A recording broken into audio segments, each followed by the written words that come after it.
Hello and welcome back. So I'm actually going in the next couple of hours going to be leaving here, heading up on a quick trip up north to Seattle. It's only like a 3 hour drive. It's really really fast, um, but Seattle's pretty interesting. There's a lot of great people up there that I know and that I love to hang out with, love to just grab a beer with. But it's when compared to Portland's kind of weird. It's pretty small as far as major West Coast cities go, and Seattle's quite a bit bigger, quite a bit more developed in terms of an actual kind of like major metropolitan area. So it's always great for just kind of casual, unique photos. And one of the things that I've learned over the last couple of years, and that I've really wanted to discuss today, is being able to pack light and to recognize what you're going to be shooting for as a photographer. So often I see online, and like bag shots are a big part of this. People saying, "Oh, hey, I'm heading out. Here's everything that I packed," and they have so many cameras and so many lenses and all this stuff that they're taking along with them. That's just bogging them down. I've really learned over the last however many years that the less you bring with you really means the more photos you'll end up taking. I've never encountered a situation where that's not true, or where the inverse is true, and the more stuff you bring, you take photos. It just doesn't work out like that. So I wanted to share kind of my bag that I'll be bringing with me on this trip. So you might see that I've got the Pentax 67 II here, and that's actually not coming. This is going to be a casual trip. It's only going to be for a couple of days. Jenny's going to be at conferences all day tomorrow, so I'll kind of just have the day to myself, and then we'll spend some time together on Saturday. But it's really there's nothing. I guess the way I would say this is that there's realistically a pretty small chance that any of the photos that I take over the next couple of days will find their way into some of the larger series that I'm working on. And so I still want to take the photos, and I want to have a good time. And, I want to take photos of the two of us up there together. But I have to go in with managed expectations.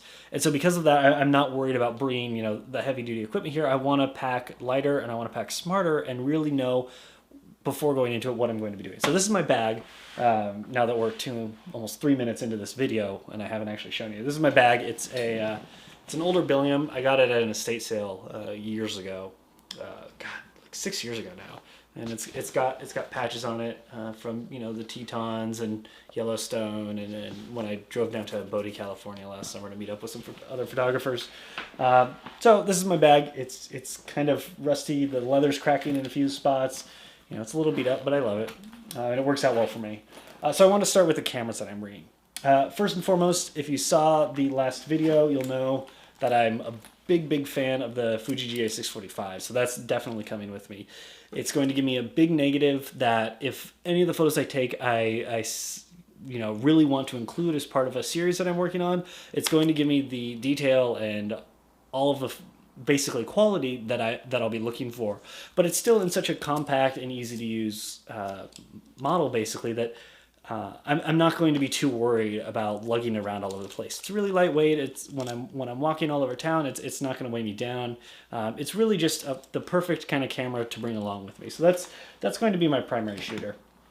And then I do have a backup shooter to that, but it's very much in the same vein, and that's this guy right here. It's a Yashica T2.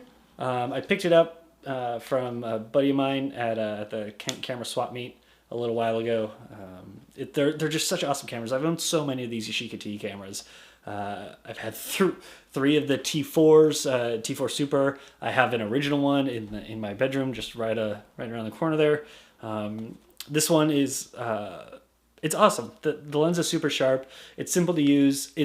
Much in the same way that the Fuji here isn't the best autofocus, this isn't either. It does have its downsides, but the lens is sharp, and it'll be really easy to carry just as a backup, just in case something happens to this camera, in case I run out of film. I really, despite how much medium format I shoot, if I'm going somewhere, I do typically like to bring a 35mm camera as a backup, just because I know that no matter where I go, you can still get 35mm film pretty easily. Medium format's a little bit tougher to come by, so in a pinch, this works great. And then the third camera I'm bringing, and I'll be honest, I'm kind of reluctant to even bring this just because, again, added weight, don't necessarily need it, but that's Polaroid SX70. And that's this guy right here. This is my Model 2. This is my primary SX70. I used to have a whole bunch of these things because they're just such cool cameras, but I've gotten rid of them as I've been paring down. And so this is one of the two that I've kept. It's got a custom leather covering that I had hand cut and dyed by a great leather worker here in town.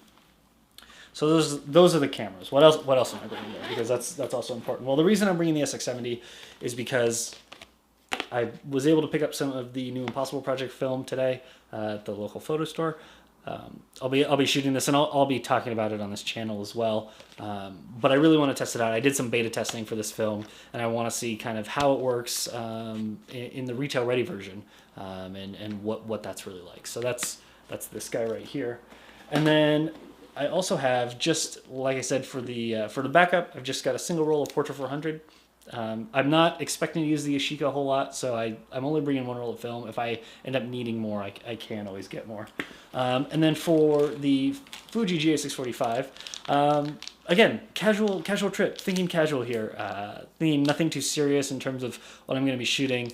And so I was looking in my film fridge, and I really wanted to make sure I brought the right stuff and stuff that was appropriate for this trip. And so I looked at I have my fresh section and I have my expired section. So I looked in the expired section, and I grabbed these two guys. And so this is some Ektar 25 that's been frozen for the last 2 decades. But because it's such a slow film, and because it was stored so well over the last 20 years, it shoots phenomenally well. I do typically overexpose it by about a stop. I usually shoot at ISO 12, and it comes out like it's new.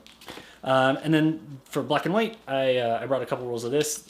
Same thing. This is frozen Ilford FP4. I bought a whole bunch of this at a camera swap meet for practically nothing, and I've slowly been going through it. And I've got about 20 rolls of it left.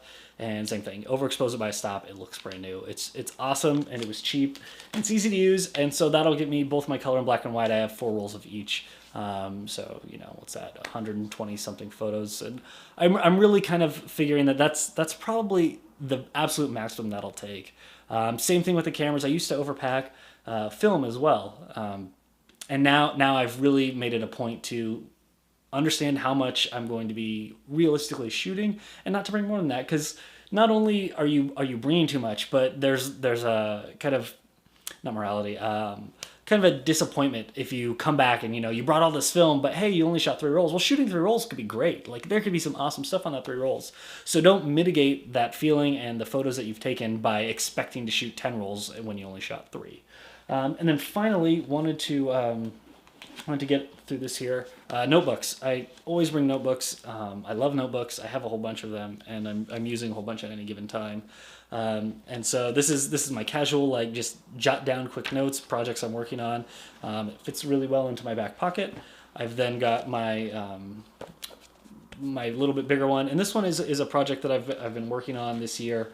And so there's scribbles, a whole bunch of notes and thoughts, and just really like contemplations. And basically my goal with this is just write down anything that comes into my head, because I don't know when I'm going to need it later, and I'll probably forget otherwise. So there's really rough concepts in here for projects, things like that. And then finally, I've got my Moleskine. And the Moleskine, actually, this is not the right Moleskine. I'm glad I just opened that up and checked. But the right Moleskine that I do have is filled with a little bit more serious ideas, things that are more thought out, and really I use it as a planning tool to kind of get my thoughts in order. So that's what I'm bringing. Really expecting to have a good time. It'll be nice and simple, and travel's always good. It's always good to see something new and kind of reset and refresh and really enjoy yourself. So thank you for watching. Please be sure to subscribe and follow me on social media, on Instagram, on Twitter. I've got all of my links below. So thank you for watching, and until next time. And there's actually one more thing I need, and that's the GoPro.